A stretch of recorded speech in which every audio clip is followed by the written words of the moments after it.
Buenas tardes, bienvenidos, bienvenidas a esta sesión, este webinar, evento que retomamos en BitSchool, la senda de los eventos a los que os teníamos acostumbrados, y hoy pues yo creo que es evento especial, o sea, primero por el contenido y segundo por la compañía.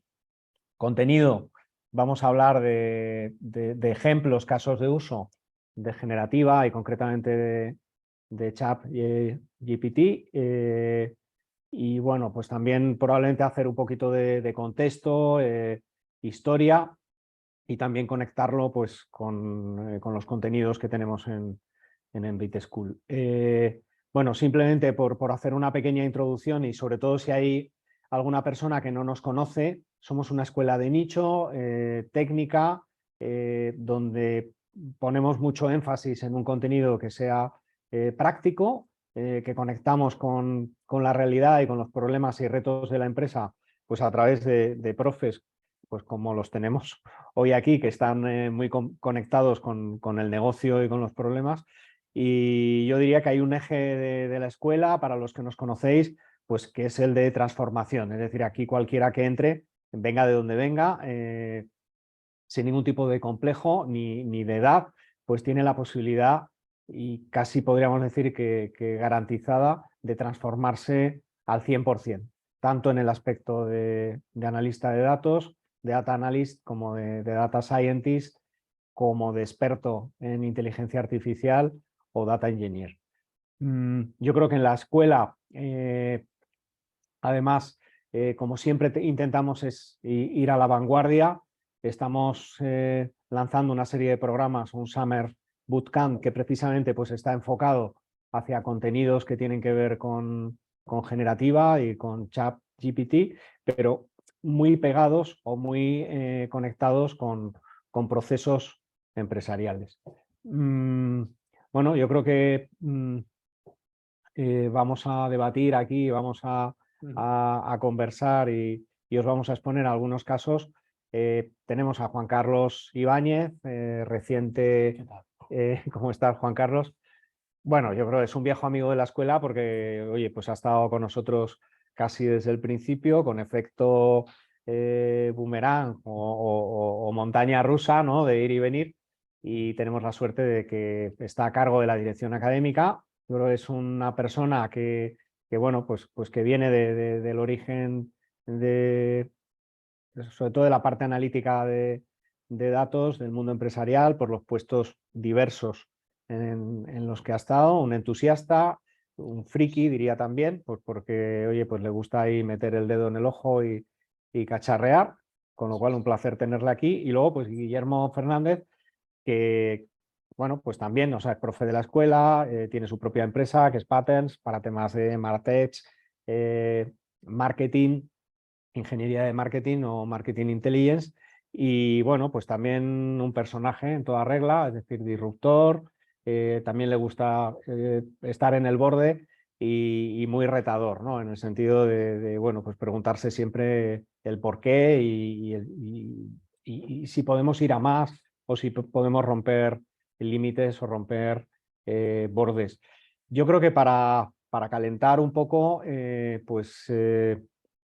lo primero, y oye, tenemos también reciente la aprobación ayer en el Parlamento Europeo del nuevo reglamento de AI, para luego entrar en los trílogos y demás, pero yo creo bueno, que ya es un paso, ¿no? Y se ha retrasado un poco pues, por los temas de incorporar la generativa, aparte de otras historias. Pero sí me gustaría preguntaros, bueno, pues ¿cómo lo veis? O sea, ¿cómo veis lo que está ocurriendo, la irrupción de la generativa? ¿Esto es una revolución o realmente es una evolución? Es decir, estamos hablando de una tecnología que es evolutiva desde el punto de vista de data y de capacidad de cómputo, y cómo veis el mercado y si realmente el mercado está preparado, los límites, la regulación, ¿creéis que va a frenar o no? Muchas preguntas, pero concisión, por favor. Bueno, pues empiezo yo si queréis. Nada, lo mismo, nada, encantado de volver a unirme y encantado de debatir con vosotros y de trabajar en el futuro con vosotros, sinceramente. Yo como lo veo, pues preparando un poco esta charla, he repasado presentaciones que tenía en los últimos 5 años en inteligencia artificial, porque bueno, eso es lo típico que cada año en algún sitio te piden. Y no la había incluido, pero me hacía mucha gracia un informe del 2017 en el que se planteaban las disrupciones que iba a haber con este tipo de tecnología en la década actual, en el 20. Yo creo que actualmente de las 5 cosas que planteaban ahí ya se han cumplido todas. El crear imágenes artificiales a partir de una descripción, el crear un bestseller, todo eso ya está prácticamente en un punto en el que se está creando ya hoy en día. Entonces, además, con una simplificación que nos va a permitir resolver este tipo de casos o utilizarlos o potenciar nuestras capacidades de trabajo a cualquier perfil, no únicamente a gente muy técnica, a ingenieros, a programadores, sino a gente bastante con un conocimiento vertical de su área, como vas a contar tú en tus ejemplos de marketing, de ventas y demás, que no pensábamos que iba a ocurrir. Entonces, yo como lo estoy viendo y también lo dialogábamos esta mañana, hay un artículo del año pasado que se llama Los modelos fundacionales de la Universidad de Stanford, y si lo lees con detenimiento, el planteamiento que hacen de los algoritmos que estamos viendo ahora mismo, de todo lo que hay detrás de la IA generativa, el nombre que le dan es de fundacionales, básicos, porque lo ven como el punto de partida de la inteligencia general de acuerdo a la que aspiramos, porque siempre ha sido una aspiración el montar inteligencias artificiales que replican a humanos. Antes intentábamos resolver tareas individuales y hoy en día ya entrenamos modelos que son capaces de autoaprender y que pueden resolver tareas genéricas. ¿De acuerdo? Entonces yo lo veo ya realmente con un nivel de algoritmos en el que podemos estar cerca de esa IA general a la que aspirábamos desde hace años. Bueno, muy elevado, ¿no? O sea, desde el punto de vista de inteligencia general, ¿no? Que yo creo que es... aquí hay conceptos que ahora pues los tenemos muy en la prensa, ¿no? Que es la superinteligencia, es decir, aquella inteligencia que tiene consciencia y conciencia, sin la S, y esa inteligencia general de la que cuenta Juan Carlos, que es la que es capaz de contextualizar, ¿no? Y es capaz oye, pues ver más allá de la pregunta que se le está haciendo, ¿no? ¿Tú cómo lo ves, Guillermo? A ver, yo lo veo analizando un poco desde el punto de vista de proyectos, ¿no? En empresas, de cómo estoy viendo a trabajadores usar IA generativa. Yo creo que hay un antes y un después en lo que es la democratización del acceso general a profesionales que antes eran solamente gente técnica, ingenieros automatizando procesos, y muchos de los modelos que están detrás de OpenAI, por ejemplo, de GPT, ya los usábamos el año pasado para crear blogs masivos con miles de artículos, locuras que ya hicimos el año pasado, pero de repente el hecho de ahora tener a profesionales de marketing, a gente copywriters, lo que es el profesional final usando la inteligencia artificial, eso es lo que está despegando. Y es que, no sé si os ocurre, pero cada semana me llega una empresa nueva que es básicamente una solución que junta promptings y inteligencias artificiales e inteligencia generativas una detrás de otra. Y es pues una IA que busca artículos, que hace no sé qué y no sé cuántos. Entonces, lo que es la generación de casos de uso es que ahora mismo es un estallido, ¿no? Y por lo tanto una oportunidad vemos tremenda para nuevas empresas, para como decías, transformarse, ¿no? Profesionales de todos los ámbitos que se están transformando. Muy bien. Juan Carlos, ¿puedes hacer un poquito de contexto y te diría que incluso de historia, ¿no? De ver cuál es el proceso por el cual hemos llegado aquí? Sí, preparo un poco una slide que tenía preparada. Pues básicamente, si miramos un poco quién está hablando de inteligencia artificial ahora, hace un año, hace 6 meses, pues básicamente hoy está todo el mundo hablando de inteligencia artificial. Hace 6 meses todo el mundo hablaba de ChatGPT. Hace 5 años, pues en los grupos de escuelas técnicas y en grupos un poco expertos en este mundo, pues hablábamos de Deep Learning. Y hace 20 años, cuando yo hice el doctorado, pues éramos 4 tipos en una universidad hablando de Machine Learning, ¿de acuerdo? Entonces, un poco la evolución ha sido brutal, pero esto viene de muy atrás, esto no es algo que haya surgido antes, ¿vale? Entonces, a un modo un poco también curioso o anecdótico, voy a contar un poco los distintos pasos por los que ha habido la inteligencia artificial. Y nos podemos remontar al siglo I, ¿de acuerdo? Después voy a contar algún ejemplo muy curioso. Desde el siglo I hasta básicamente el siglo XVIII, estamos hablando de inteligencia artificial o de robótica mecánica. Estaba basada en pequeñas máquinas, relojes que intentaban emular a un humano. Desde el siglo XX, desde mediados del siglo XX, con el inicio de la informática, asociado a la informática ha ido siempre la inteligencia artificial. Prácticamente aparecieron un poco a la vez. Y es cuando ha surgido hasta los años 80, años 2000. Esa ha sido, digamos, la base en la que se ha desarrollado la inteligencia artificial en esa época. Y luego ha sido asociado al cloud, ¿de acuerdo? Cuando se ha desarrollado la inteligencia artificial que conocemos un poco. En el siglo I veremos la fuente de Herón, ¿de acuerdo? Que es la primera tragaperras o la primera inteligencia artificial que se creó. En el siguiente os monto una slide del mismo. Veremos luego autómatas que se han creado, que son pequeños robots mecánicos, creados sobre todo por relojeros en la Edad Media y en el Renacimiento.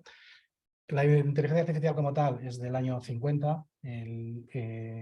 Todo lo que hoy está avanzado sobre redes neuronales de deep learning y demás, la base matemática inicial elemental es del año 50 también, ¿de acuerdo? Con el perceptrón, con la definición del perceptrón multicapa, pero básicamente no ha sido hasta el año 2000 cuando no se han resuelto los problemas complejos o las redes complejas que se podían plantear ya hace 50 años.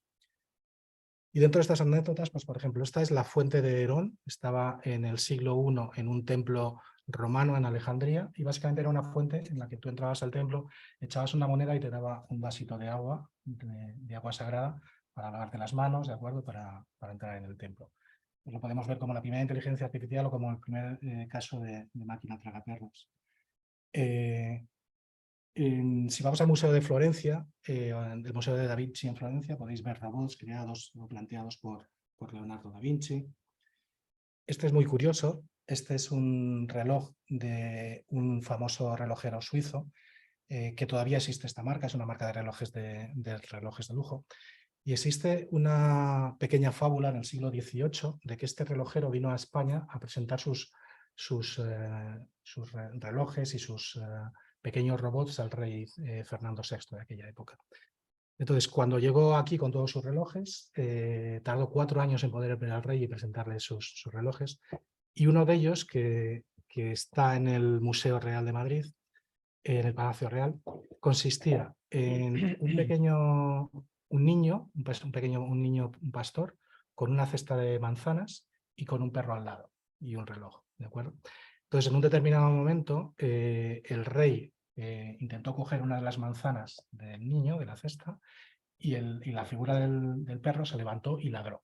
Entonces, en aquel momento, toda la corte que estaba en torno al rey, incluidos los perros empezaron a ladrar, los cortesanos se levantaron y salieron corriendo, santiguándose, hasta tal punto que a posteriori, cuenta la leyenda, que el relojero tuvo que hablar con la Inquisición y explicarle exactamente qué consistía todo aquello.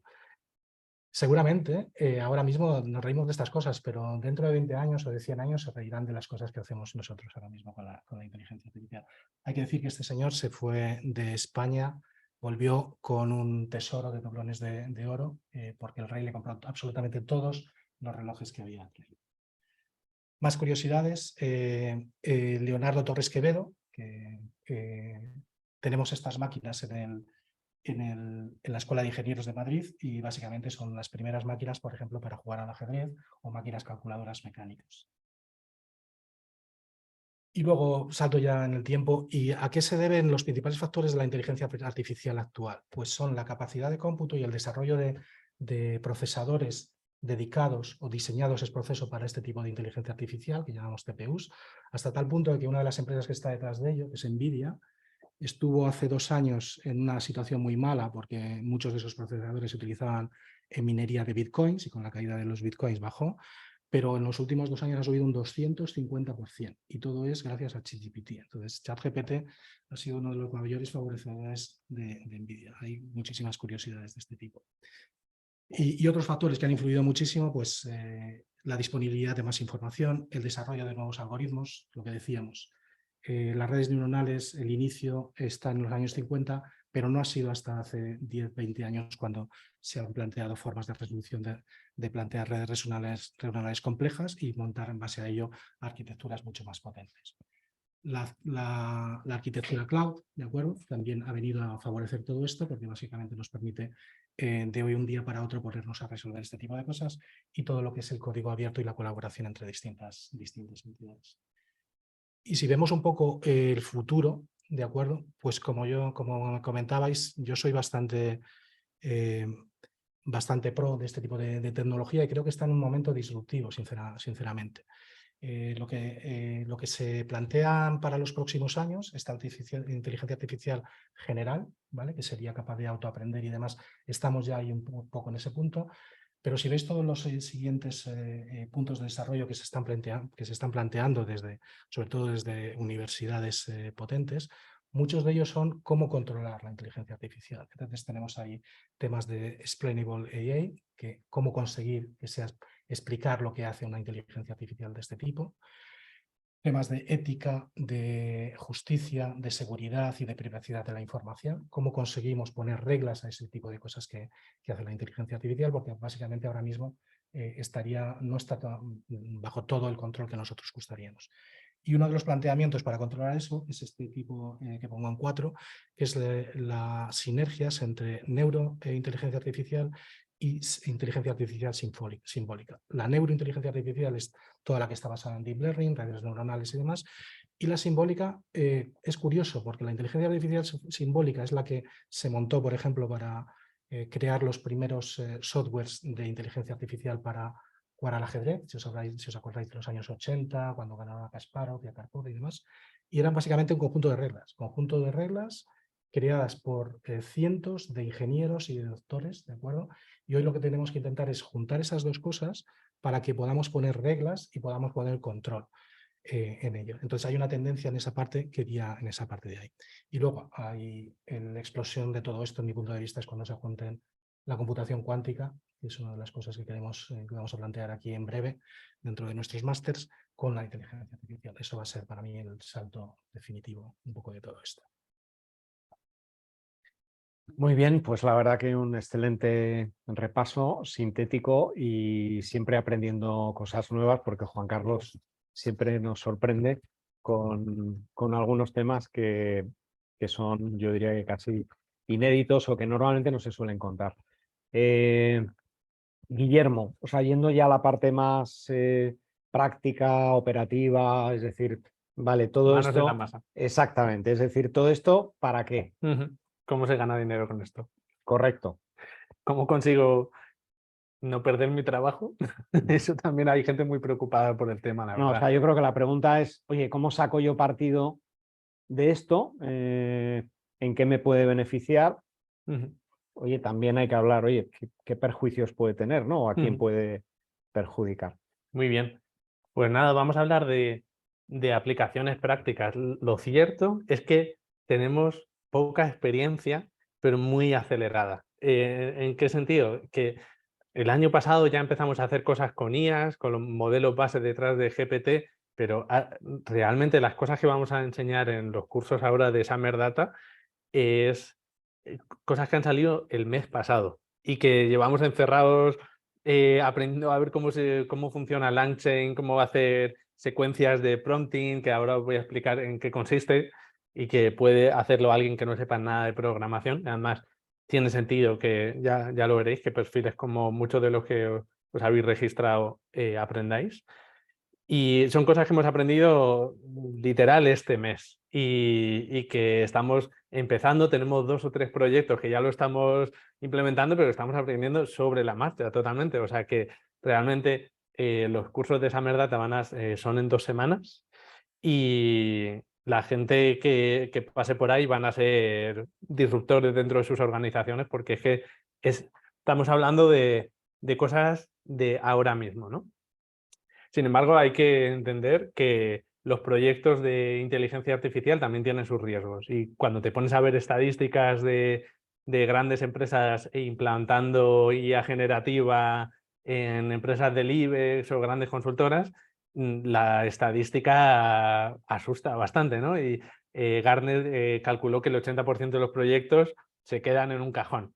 Y un poco la idea es cómo podemos aprender de eso y qué cosas estamos viendo nosotros, cuáles son los fallos comunes, ¿no? Uno de ellos es cuando los proyectos surgen desde comités de dirección y caen desde arriba hacia abajo de manera uniforme, y no es ese responsable de logística el que está diseñando cuál es la automatización o la IA, el proceso generativo que tiene sentido para su trabajo, sino que es alguien que está 5 niveles organizacionales por encima y que no está entendiendo eso, ¿no?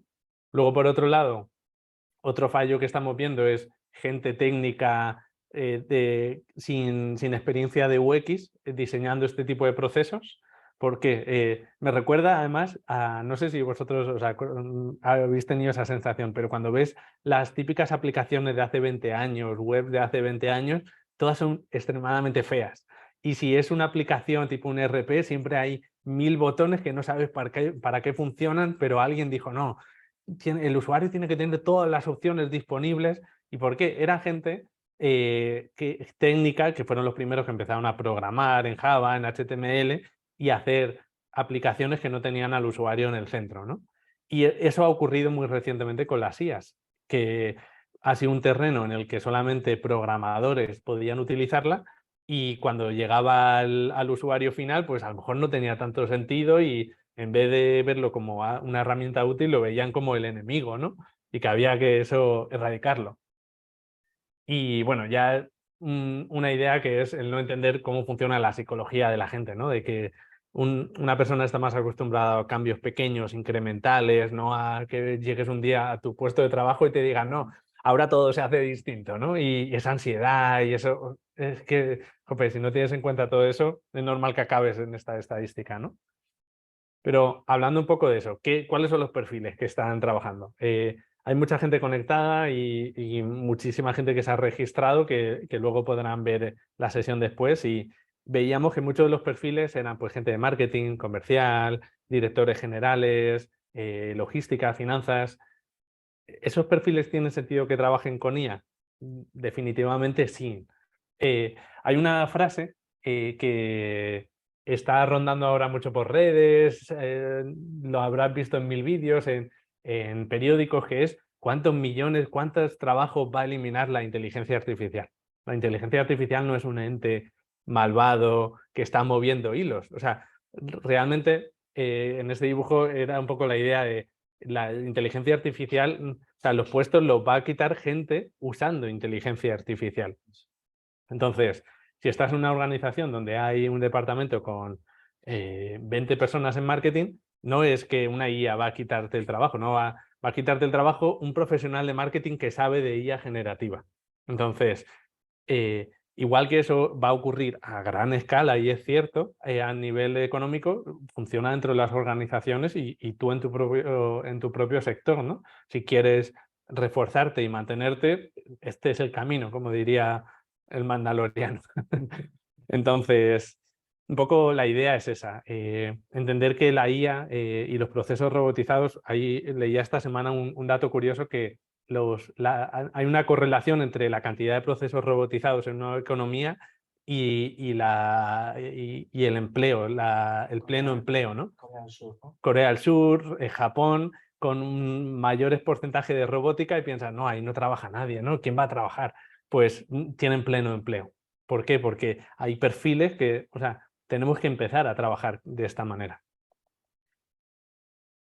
Y un poco es cierto que muchos de estos modelos en la parte fundacional, el cómo están construidos, son bastante complejos. Sin embargo, me gusta poner este ejemplo cuando empiezan las clases con Data Scientist en Bit School, y es preguntar a la gente si serían capaces de montar su cámara reflex y volverla a montar. Nadie se atrevería a quitarle un solo tornillo, por si acaso luego no eres capaz de volverla a atornillar igual. ¿Por qué? Porque sabes que por dentro tiene 1000 piezas que no tienes ni idea de cómo funcionan, pero la clave no está en saber eso, ¿no? La clave está en saber cómo hacer una buena foto, cómo coger con una cámara que no entiendes del todo cómo funciona por dentro, hacer una sesión de fotos, una galería de arte, que la gente esté dispuesta a ir al centro, a dedicar su tiempo y pagar su dinero por disfrutar de tu arte, y es montar un proyecto entero sobre esas herramientas, ¿no? Eso es un poco la idea con la inteligencia artificial.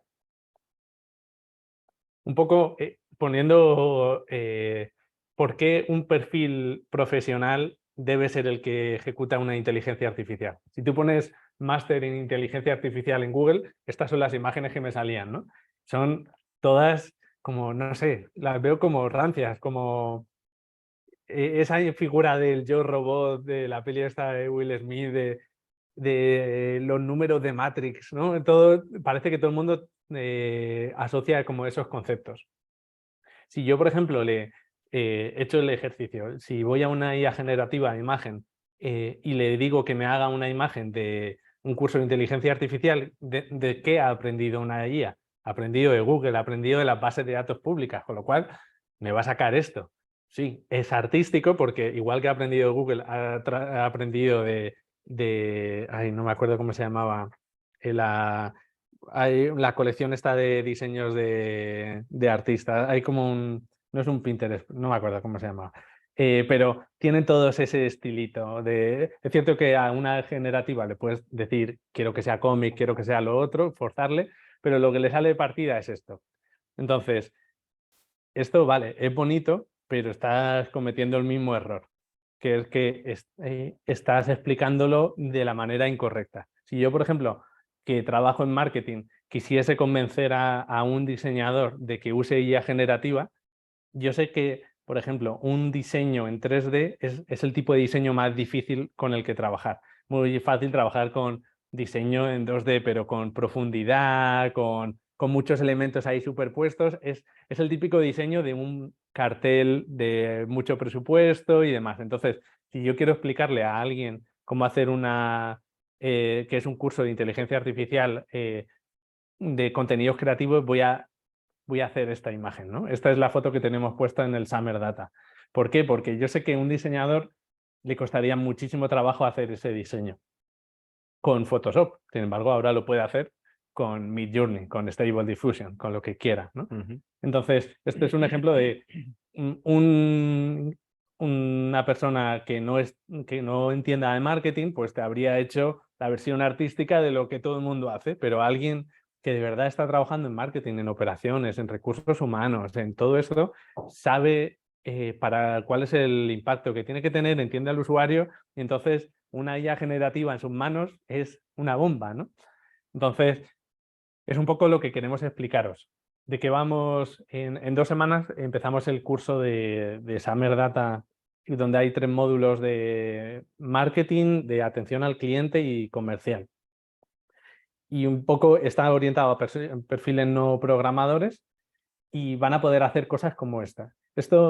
Esta visualización es interesante desde el punto de vista de que GPT al final tienes como si fuesen cartas. Puede hacer 1000 cosas, ¿no? Y tú al final puedes ir combinándolas. Es como si fuese un juego de mesa. ¿Qué cosas puede hacer GPT? Puedes pedirle que traduzca textos, puedes pedirle que de un texto largo te haga un resumen. Hay gente que lo está usando, nosotros muchas veces lo estamos usando para, hay un artículo científico y le decimos, explícamelo. Y ya está, y tu capacidad de aprendizaje de repente se ha multiplicado por 1000, ¿no? Puedes generar código, incluso en lenguajes que no teníamos para nada dominados, de repente se lo explicas bien, hazme un script que coja esto, me lo ponga aquí con este objetivo. Lo pruebas y funciona. Esto es tremendo. Entonces, puedes entender, por ejemplo, la intención de un usuario. Ahora os pondré un ejemplo. Puedes generar ideas creativas, puedes redactar un informe. Un ejemplo de cómo nos ha cambiado la vida, ¿no? Con este tipo de análisis. Antes, los modelos de análisis de textos que enseñábamos en Embed hace 1 año, 2 años, eran modelos de Machine Learning que lo que sacaba era pues, de muchos textos, por ejemplo, de opiniones de usuarios, lo que sea, las raíces de las palabras, y esas raíces creaban vectores. Aquí ya me lo explicaría 1000 veces mejor Juan Carlos, ¿no? Pero esos modelos te daban respuestas que eran interesantes, pero que eran como sencillas. Por ejemplo, herramientas que habréis escuchado en estos años de conecta esta herramienta a tu Twitter y te digo la cantidad de comentarios positivos y negativos. Pero positivos, ¿por qué? Y negativos, ¿por qué? ¿Por qué estaban cabreados? O sea, es que te falta tantísima información. Y sin embargo, este mismo marzo fue con un equipo de fútbol, cogimos y para entender cómo debían rehacer su marca, analizamos, rastreamos de la última temporada 25.000 comentarios de sus seguidores en sus publicaciones. Entonces, hicimos preguntas de cada comentario hicimos estas preguntas. La básica es un positivo o negativo. Vale, eso ya lo teníamos, pero ¿cuál es la intención del usuario al publicar este comentario? Entonces, GPT lo entendía perfectamente. Te estaba diciendo, no, lo que quiere es criticar esto, es animar, es decir que sí, que se puede, que hay que esto lo remontamos, ¿no? Preguntas tipo, ¿cómo podemos resumir el comentario en 3 palabras? Si menciona a algún jugador del club, y eso nos daba luego pistas interesantes. ¿Qué visión refleja ese comentario sobre el club? O sea, ¿qué imagen tienen del club en su cabeza con ese comentario? ¿No? Pues están expresando que el club son luchadores o que son unos vendidos o que son, ¿no? De repente te permitía entender a nivel masivo la intención y el objetivo que tenía cada usuario en todos lados, ¿no? Entonces eso lo juntamos, la intención del usuario con el contexto en concreto de ese partido, ¿no? Si estaban a punto de ascender, de descender, si habían ganado por una victoria épica o una derrota vergonzosa, ¿no? Entonces de ahí salió de repente ya, se generó una tabla con la que un data analyst tiene magia, ¿no? O sea, tiene oro para hacer ese análisis. Y eso era algo que antes no teníamos. Y dices, bueno, pero eso está bien, eso hoy ya lo podéis hacer con GPT.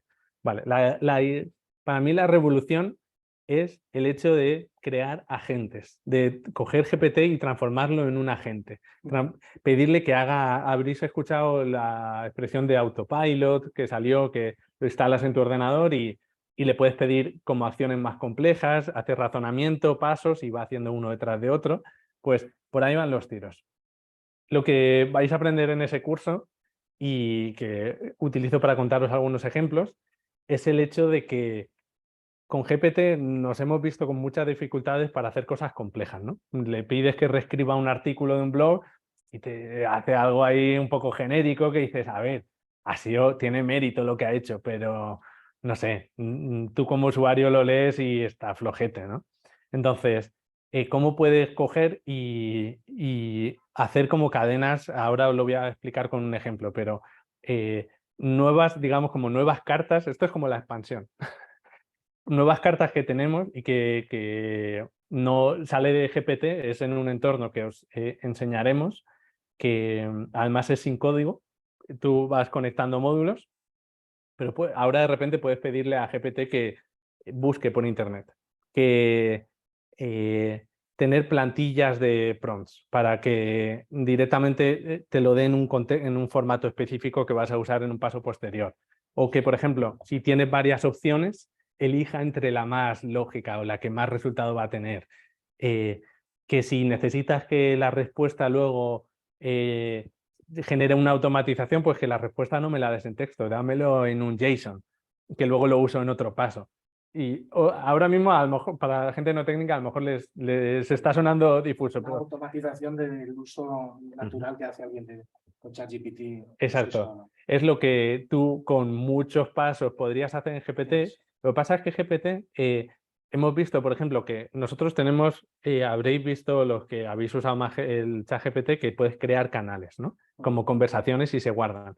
Nosotros tenemos una conversación prácticamente para cada tipo de contenido y cliente, porque le hemos entrenado de no, queremos generar que los textos, este cliente habla de esta manera y estos son los ejemplos de cosas que nosotros habíamos diseñado y nos sirve de base, ¿no? Es de este tipo, en este caso. Pero el problema es que luego GPT, aunque tiene memoria, no te va a dar siempre la respuesta en el mismo formato, vas a gastar muchísimo tiempo. Sin embargo, de esta manera, no.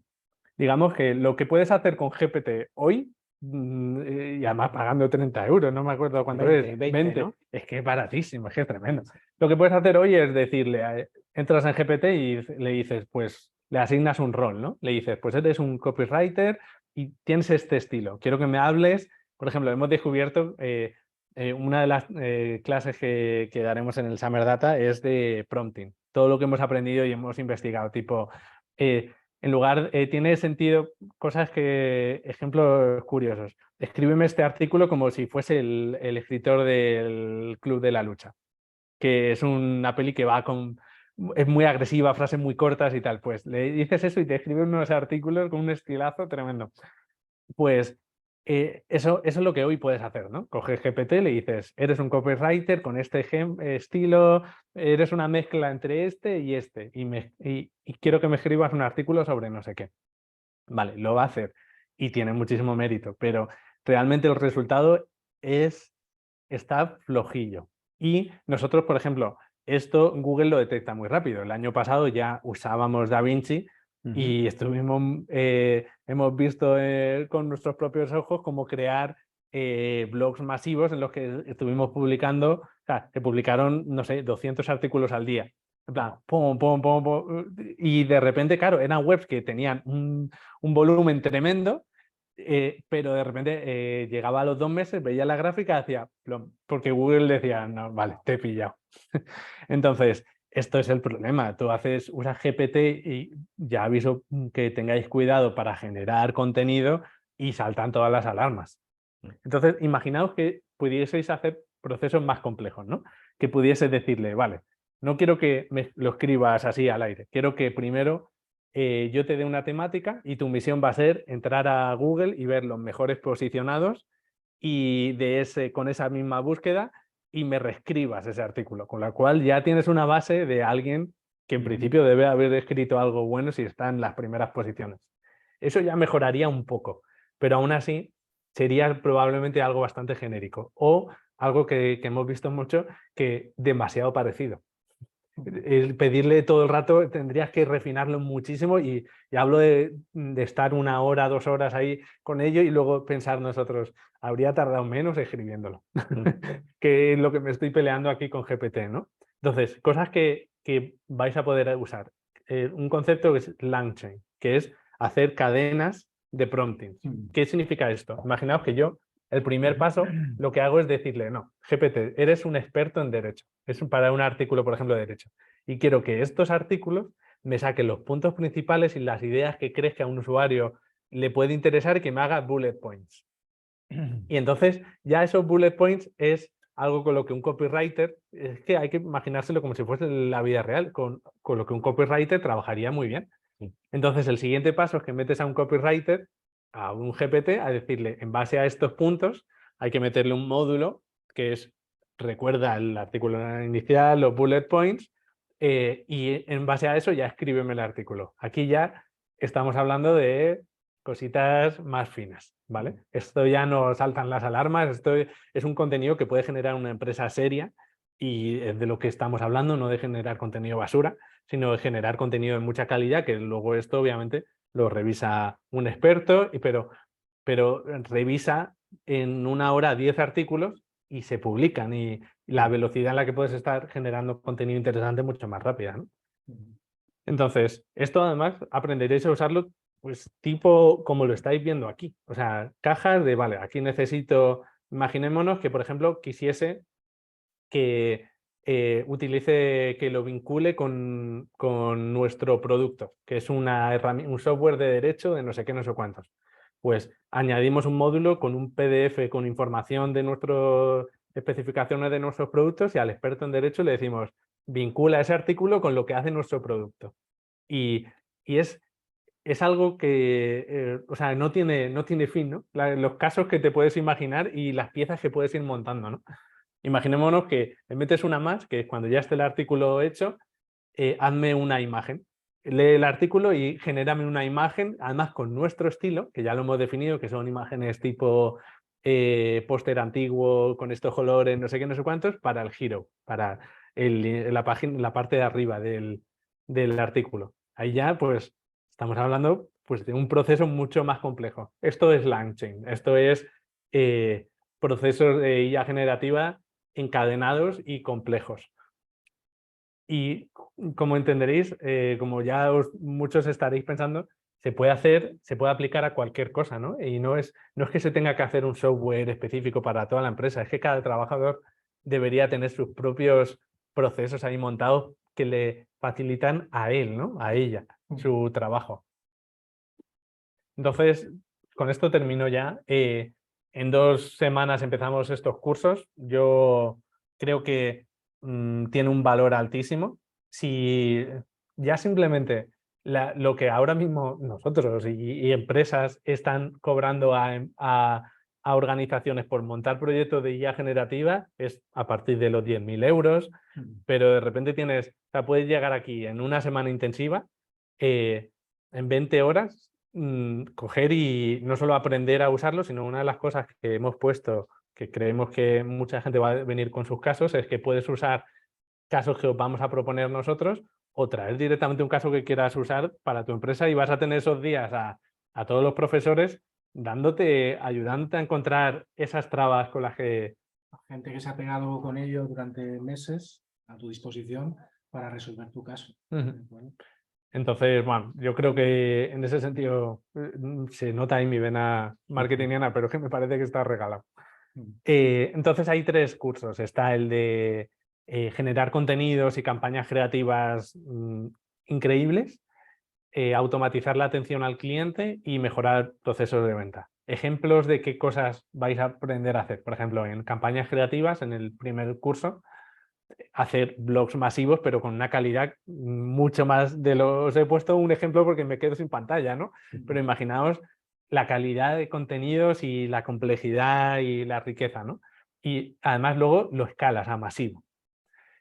Campañas creativas con unos contenidos espectaculares. Y luego analizar, por ejemplo, tendencias, pero ya no en los idiomas que quieras, en los sectores que quieras, porque al final te diseñas a tus expertos en la temática nicho de lo que quieras, ¿no? Es tremendo. Luego, el curso de atención al cliente, pues, por ejemplo, cosas que vais a aprender a hacer, categorizar incidencias de una manera mucho más profunda, como lo que decíamos del club de fútbol, ¿no? O incluso crear un agente que coordine y reparta juego entre el equipo de soporte. Imaginaos eso, que llega una incidencia y un responsable ve de sus equipos de soporte quién tiene menos carga, le manda un mensaje y le hace un pequeño resumen de qué va la incidencia. O ve, por ejemplo, vincula algo de él, te paso esta incidencia porque tú sabes más de esta temática. Sí. Además, eso pasas a expertos en cada una de las temáticas. Exacto. Puedes, por ejemplo, hacer un asesoramiento proactivo a usuarios de manera personalizada, ya no cuando me escriban, sino yo puedo ver qué cosas, por ejemplo, en gente que trabajáis en software, puedes ver qué acciones está tomando el usuario y mandarle un mensaje con consejos personalizados usando GPT. Y luego ya el último curso, pues análisis de conversaciones, hacer campañas comerciales totalmente personalizadas. Aquí os enseñaremos a hacer algunos hackeos muy chulos de enviar mails personalizados en función de la información que tiene ese cliente en su página web, usar sus eslogans como gancho en el asunto, o sea, cosas pues tremendas, ¿no? Que de repente a un comercial le puede llenar una agenda de reuniones, ¿no? O directamente gestionarte la primera fase de tus emails que te van llegando. Pues todo eso es un poco ejemplos con lo que os he explicado de LangChain y procesos de IA generativos complejos.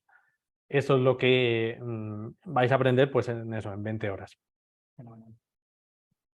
Luego estaría el último curso.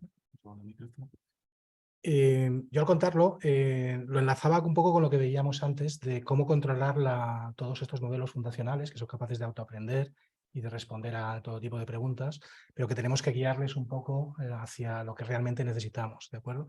Y la forma de hacerlo desde un punto de vista de experto de negocio es con este tipo de cursos que nos cuenta Guillermo. Pero vamos a ir un paso más allá, que es desde un punto de vista más de ingeniero, de técnico, y esto está enfocado pues pues a gente que participara, por ejemplo, en nuestros másteres como Data Science, de Ingeniería de Datos y demás, es cómo entrenar estos modelos. Porque si tú eres capaz de entrenarle con toda la información que tiene tu empresa, acabas de construir un ChatGPT que tiene todo el conocimiento de tu empresa, que te va a dar respuesta a cómo se resuelve un caso, como decía él, dentro de un call center, dentro de todos los casos que hemos tenido similares, cuál es la manera de resolverlo, cómo contestarlo y demás. Y ese es el tipo de cosas que vamos a ver en el último, que este sí que ya está enfocado a gente más, sobre todo que sepa programar en Python y que le guste todo este tipo de cosas. Pero vamos, tenemos aquí gente con más conocimiento de inteligencia artificial, con menos, con un buen conocimiento en Data Science y sobre todo en programación un poco en Python. Y veremos los principales modelos que hay debajo, que están un poco ahí mencionados, de modelos generativos, de modelos de difusión y los Large Language Model. Y ahí tenéis algunos de los ejemplos prácticos, porque al final lo que vamos a hacer son ejemplos prácticos de cómo utilizarlos, ¿de acuerdo? Cómo construir imágenes artificiales en base a lo que nosotros le entrenemos, ¿vale? Para que se aproxime directamente al caso que estamos planteando, o cómo corregir imágenes antiguas que tienen muy poca resolución y darles una resolución muy buena, ¿de acuerdo? Con modelos de difusión, o los últimos que serían montar nuestro propio ChatGPT. Y bueno, y hay más allá. Cuando acabemos esto, en octubre, pues empezaremos con los másters y los programas en inteligencia artificial que entran todo esto con una profundidad al nivel realmente de lo que se está utilizando hoy en día y que sinceramente son un poco el orgullo, que por lo menos para mí, de todo lo que estamos montando y todo lo que estamos enseñando en Envit. Fantástico, pues la verdad que, oye, son temas súper interesantes. La verdad que dan ganas, supongo, de preguntar. No sé si... Podéis preguntar si queréis. Exacto, tenemos Sí. la opción de que nos preguntéis. Así que nada, no os cortéis, adelante. Mientras tanto, yo sí quería... o sea, son dos preguntas. O sea, una... pues a ver, Guillermo, o sea, para alguien que tiene la duda de si, oye, me meto en esto o no me meto, me lo van a valorar en mi empresa, no. Es decir, ¿qué hacer ante esa duda?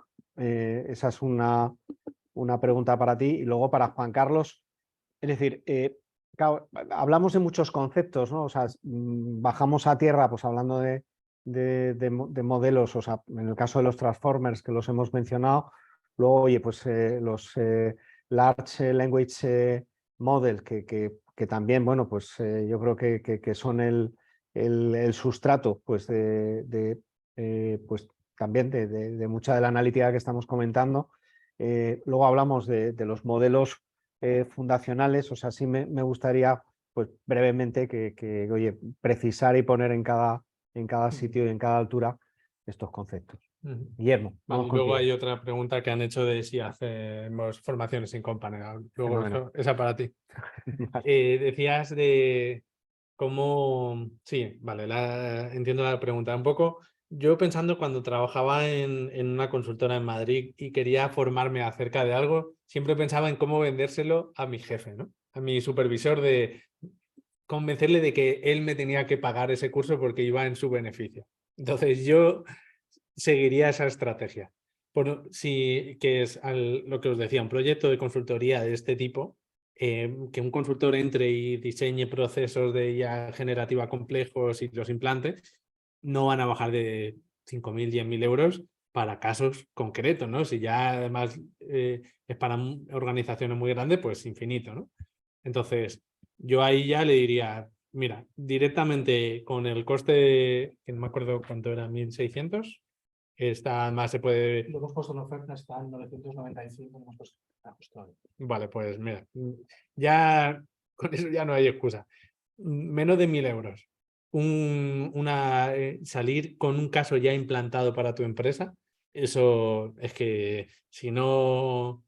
O sea, eso tenéis que convencer a vuestros supervisores que paguen esto. Además, se puede desgravar, o sea, sería un gasto de empresa normal y tal.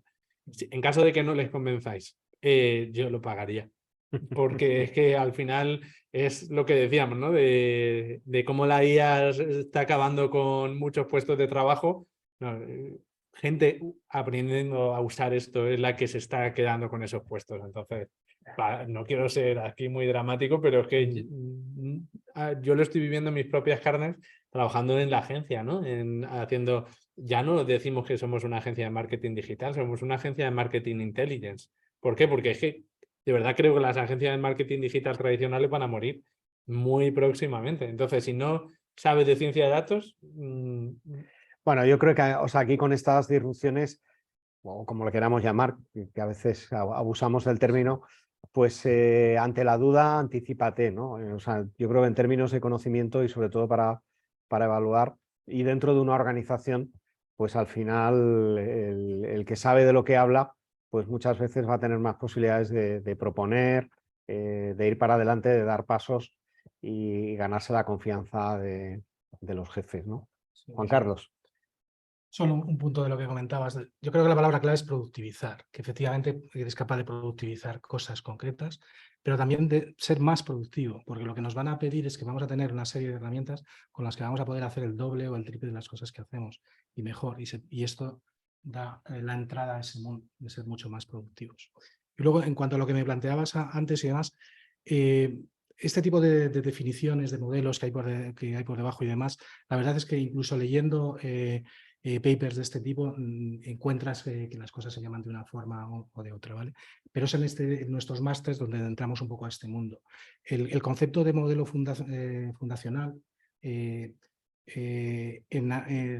la traducción al español es un poco diversa, ¿de acuerdo? En inglés es Foundational Models. Y mi opinión, viniendo del mundo anglosajón americano, viene también de los padres fundadores de la patria, porque lo ven como, porque este artículo del año pasado lo que hace es una descripción de todos los modelos, de toda la tecnología que hay un poco por debajo, que son lo que dices, modelos generativos, LLMs, redes recurrentes que han pasado a modelos generativos, transformers, todo este tipo de cosas, pero sobre todo las implicaciones que tiene, que tenemos una base de modelos que es capaz de hacer lo que ya queríamos, de aprender y de hacer IA generativa, y todas las cosas que tenemos que resolver asociado a eso, que es cómo guiarle, cómo controlarle, cómo regularle, todo este tipo de cosas.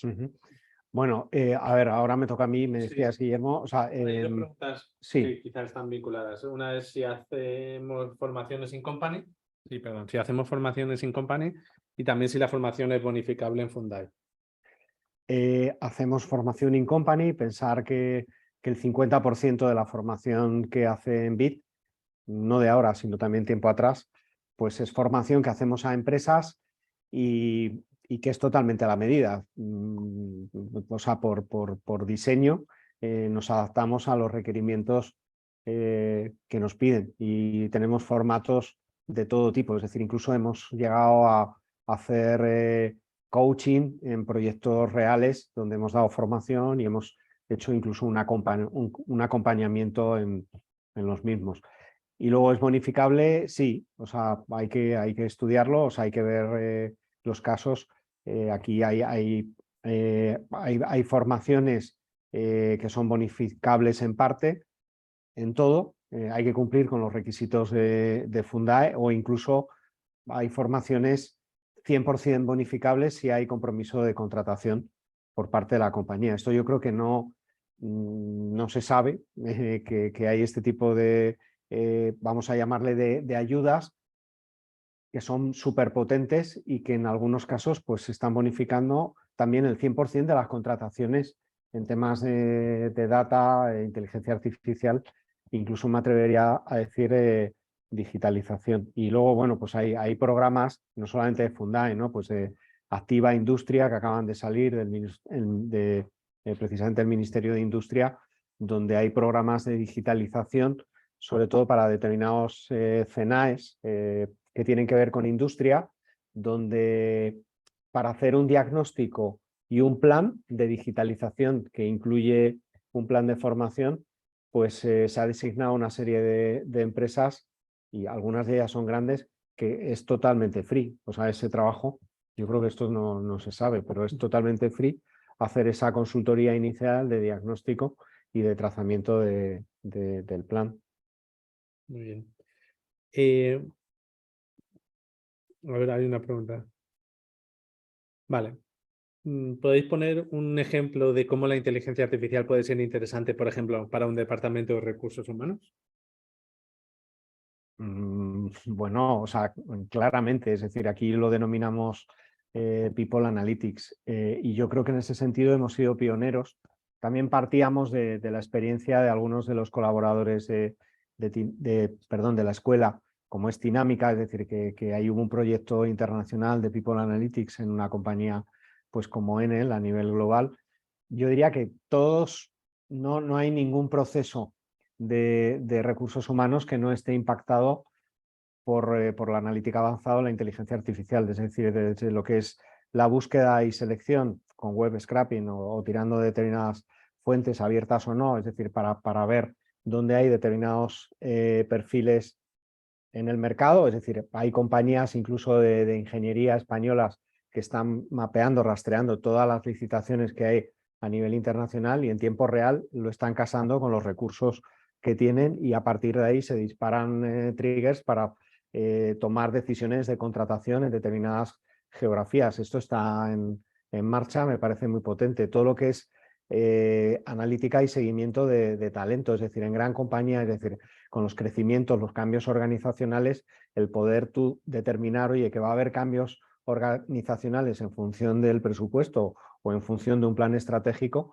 y ver este talento, dónde está en la compañía, qué planes de acompañamiento necesitan o incluso si el talento no está, pues ver que, oye, pues que tienes que iniciar una serie de acciones para captar ese talento desde fuera, en formación. Yo creo que en formación y bueno, pues aquí nos dedicamos a eso, es decir, todo lo que es formación personalizada, yo soy muy creyente de la teoría de las inteligencias múltiples, donde bueno, creo que todo el mundo suma 100 al fin y al cabo, entonces ver que cada persona pues tiene un proceso de aprendizaje diferente, es decir, auditivo, visual, textual, aprendizaje por by doing, entonces bueno, pues el que tú de alguna forma puedas recibir ese contenido en función de tu capacidad de aprendizaje, pues eso me parece brutal. Temas de motivación, es decir, poder determinar, es decir, pues cuando una persona está o no motivada. El otro día estaba en Málaga con una persona que está ideando una startup que va de generar piezas musicales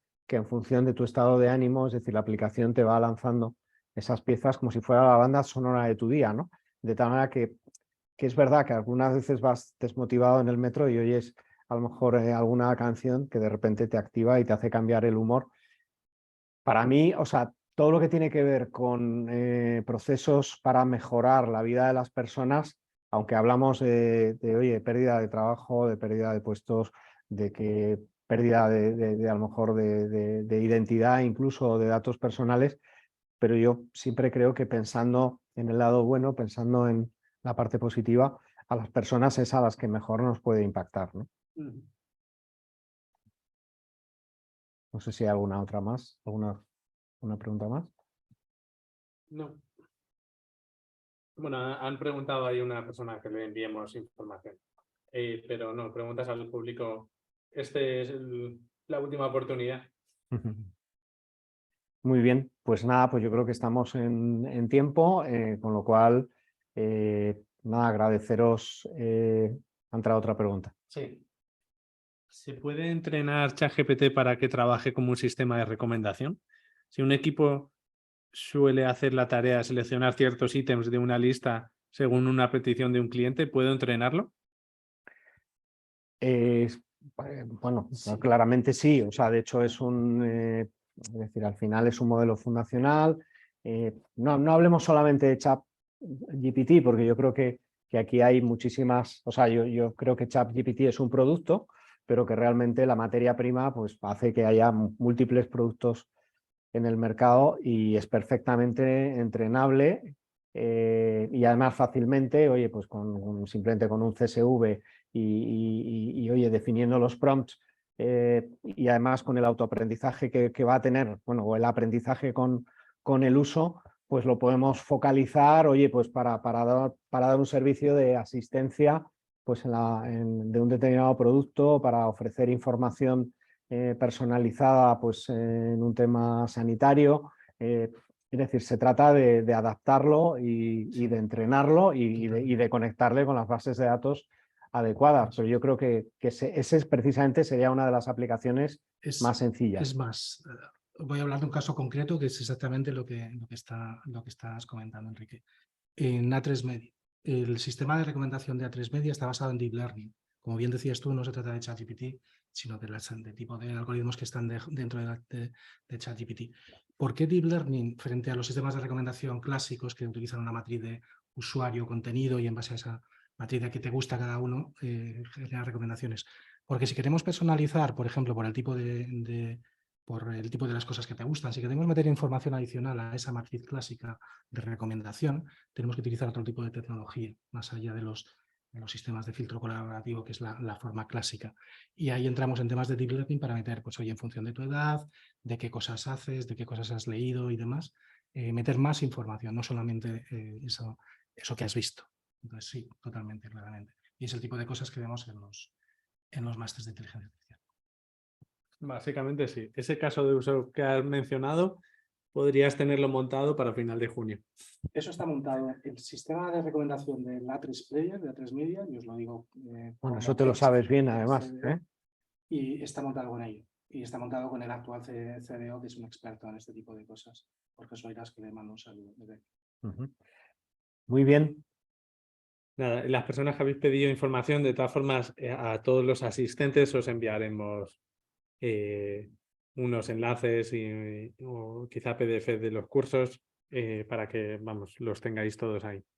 Yo os pediría que ni lo dudéis, que os apuntéis a este Summer Data Camp, que elijáis bien pues cualquiera de las aplicaciones que más cercanas os pillen, y esto os va a abrir una ventana nueva, porque va a ser un no parar de meteros en este mundo y profundizar, avanzar, y seguro que vais a tener rédito positivo pues en corto periodo de tiempo.